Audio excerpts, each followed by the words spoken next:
Allora, voglio fare una breve considerazione proprio sull'importanza della rete oncologica regionale per l'organizzazione non soltanto delle strutture, ma soprattutto per i pazienti, perché la durata e la qualità della vita di cittadine e cittadini dopo la diagnosi di un tumore è strettamente dipendente con tutto quello che l'oncologia fa in termini di progresso, ma anche da un insieme di fattori quali la prevenzione, diagnosi precoce, terapia, riabilitazione e assistenza. Ci sono anche delle differenze in termini di incidenza oncologica nella nostra regione che meritano dei dovuti approfondimenti, quindi un piano importantissimo e atteso da tanti anni. Ma la sensazione che ho avuto sin dall'inizio e che continuo ancora ad avere è che anche a seguito dello stralcio delle famose tabelle dal quale si evince l'organizzazione della chirurgia oncologica è che a prevalere sia stato il campanilismo politico piuttosto che le scelte tecniche. Dico questo perché ci ha portato a Sessore un documento in prima battuta fatto da tecnici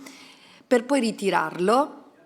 sotto la spinta delle pressioni politiche e oggi ci chiede di votare, a nostro parere, un documento monco. Monco perché manca un passaggio importante che appunto è l'individuazione della distribuzione della chirurgia oncologica. Il rischio e il timore che paventiamo è che ulteriori spinte avanzino e il piano, piuttosto che essere la risposta tanto attesa, finisce per essere un orto da difendere. Abbiamo auspicato ad un piano condiviso, non soltanto tra i professionisti in primis, ma anche sul territorio, basate su scelte coerenti, in modo da creare una rete armonica tra le diverse sedi presenti nella nostra regione e non contrapposizioni come sta accadendo, che sono emerse anche come è stato rappresentato dal Presidente Baiutti in sede del CAL,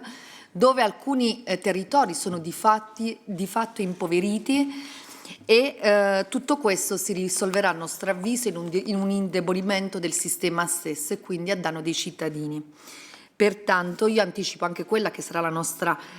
votazione, quindi noi esprimeremo voto contrario, perché avrei preferito esprimermi su un documento definitivo e non su una scatola chiusa che dovrà essere definita, e benché lei dica che a definire appunto anche quegli aspetti che in questo momento sono stati stralciati saranno gli esperti, ripeto, il rischio che pavento è proprio che le spinte prevalgano